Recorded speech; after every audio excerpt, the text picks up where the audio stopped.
Hello mga guro, magandang balita po. Dahil ang teaching supplies allowance o kilala rin bilang chalkallowance ay magiging 10,000 pesos na po. Halika kayo at ating panoorin ang naging talumpati ni Senator Bong Revilla na isa sa mga author ng panukalang batas na ito. Provisions of Senate Bill number 1964 entitled Kabalikat sa Pagtuturo Act and House Bill number 9682 entitled Teaching Supplies Allowance Act. With the permission of the body, I move to recognize the chairperson of the Senate panel, Senator Bong Revilla Jr., to give us the highlights of the conference committee report. So move, Mr. President. Our sponsor, Senator Ramon Bong Revilla Jr. is recognized. Thank you, Mr. President.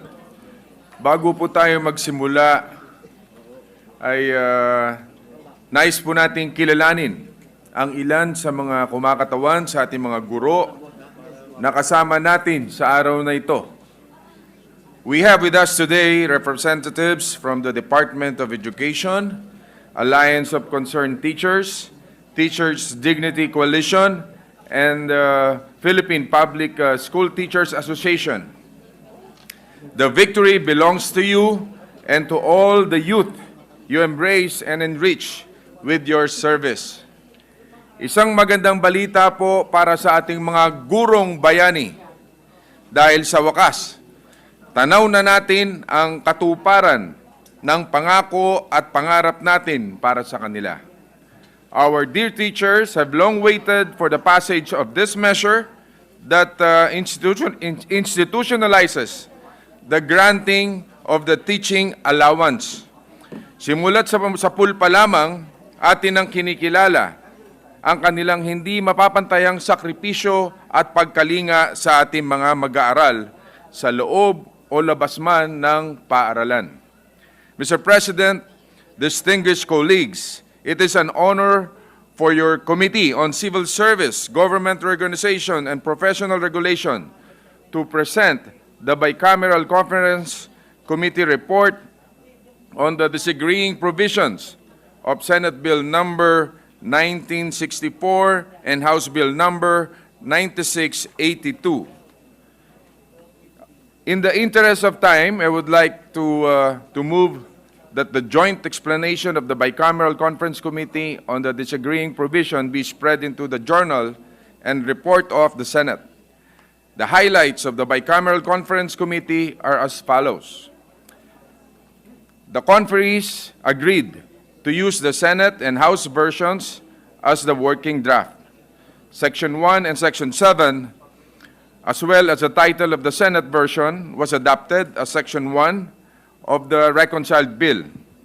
The short title of the bill is Kabalikat sa Pagtuturo Act. Section 2 and 5 of both of the Senate and House versions were consolidated, amended, and adopted as Section 2 of the reconciled bill. Section 3, 4, 6, and 9 of the House version were adopted. From Teaching Supplies Allowance, it is now to be known as Teaching Allowance, to be able to more comprehensively the instruments for teachings. Sa makatuwid, come next year, doble na po ang matatanggap na teaching allowance ng ating mga guro. Imbes na 5,000, sila po ay makakatanggap na ng 10,000 pesos.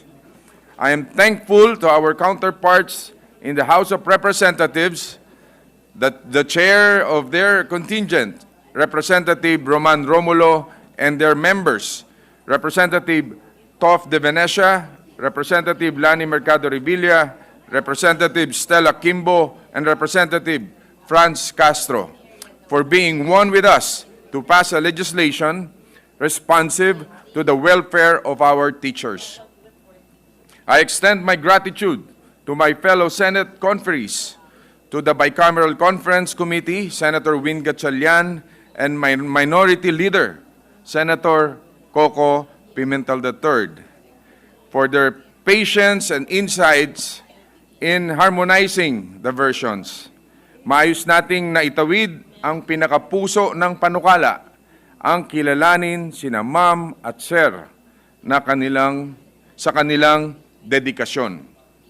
Nagpapasalamat po tayo sa mga kasamahan natin dito na kasama din nating nagakda ng panukalang ito Senator Robin Padilla, Senator Sani Angara, Senator Bongo, Senator Jingo Estrada, Senator Mark Villar, Senator Bato de la Rosa, Senator Win Gatchalian, Senator Grace Poe, Senator Tol Tolentino, Senator Villar, and our leadership, Majority Leader Joel Villanueva, Senate President Pro Tempore Loren Legarda, and Senate President Mig Subiri, who helped shepherd this measure as well.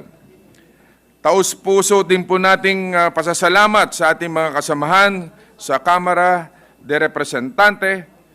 Tayo ay pinagbuklod ng iisang hangarin para sa kanilang kapakanan. Sa totoo lang po, ay nagkaroon po ako ng kaunting pangamba na baka matagalan pa bago magisna ng umaga ng pangarap na ito. Ngunit sa kabila nito, pinatunayan nating tapat at dalisay ang ating tungkulin sa ating bayan.